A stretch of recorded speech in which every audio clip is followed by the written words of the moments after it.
Gravy वाली मज़ेदार सी कलेजी बनाने का आसान और नया तरीका बस आपको ये करना है कि कलेजी के एक बड़े से टुकड़े को लेकर उस पर खूब सारे कट लगाकर उसको अच्छी तरीके से गर्म तेल में तल लेना है।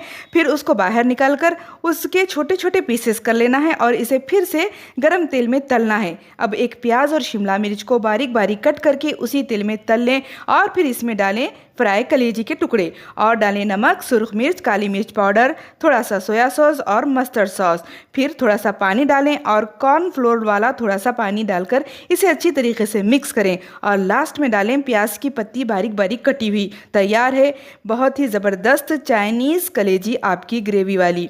तो कलेजी खाना सुन्नत है। हुजूर सल्लल्लाहु अलैहि वसल्लम के पास जब भी कुर्बानी का कोई जानवर आता तो आप उसके गोश्त में से कलेजी खाना सबसे पहले पसंद फरमाते, उसे पकाने का हुक्म देते और फिर बड़े शौक़ से तनावल फरमाते। इसलिए कलेजी को घर में बनाते रहिए। अगर आपके घर में कोई नहीं खाता तो इसे मुख्तलिफ़ तरीक़ों से बनाकर उनको खिलाने की कोशिश करिए, ताकि ये सुन्नत है और सुन्नत पे अमल करना बाइसे अजर और सवाब है।